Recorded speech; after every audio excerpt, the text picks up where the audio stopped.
আসসালামু আলাইকুম। নাচতে না জানলে উঠান বাঁকা কেন বলছি? অনেকেই বলছে মাসকালের ডাল মজা না, খেতে শক্ত। আসলে এটা জানতে হবে কি করে তৈরি করতে হয়। আজকে আমার নিজস্ব রেসিপিতে আমি তৈরি করে ফেলেছি। আমি নিয়েছি এখানে 2 কাপ মাসকলাই এবং হাফ কাপ ময়দা, হলুদের গুঁড়ো, ধনের গুঁড়ো, মরিচের গুঁড়ো, জিরে গুঁড়ো দিয়ে দিয়েছি পরিমাণ মতো, আর দিয়ে দিয়েছি লবণ। একটা ডিম ইউজ করব।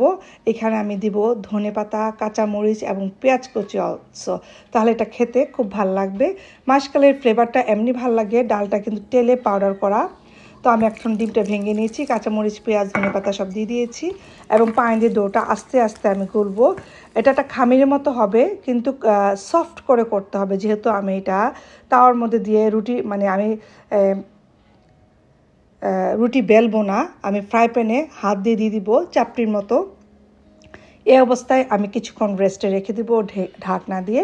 যদি শক্ত হয়ে যায় তাহলে আপনি আরেকটু পরিমাণ পানি অ্যাড করবেন বানানোর সময়। আদারওয়াইজ কিন্তু তাওয়ার মধ্যে সুন্দর করে স্প্রেড করা যায় না। তো আমি দেখেন কি সুন্দর করে স্প্রেড করে দিয়েছি। এভাবে রুটির মতো করে স্প্রেড করবেন, চাপটির মতো। দেখেন মাশাল্লাহ হয়ে গেছে। এখন এটা যে কোনো মাংস দিয়েও খেতে পারেন। ঘরে আমার সবজি ছিল, আজকে আমি সবজি দিয়েই খেয়ে নিচ্ছি। কাঁকরোল, আমেরিকার সে বিখ্যাত কাঁকরোলের তরকারি ছিল। ধন্যবাদ সবাইকে।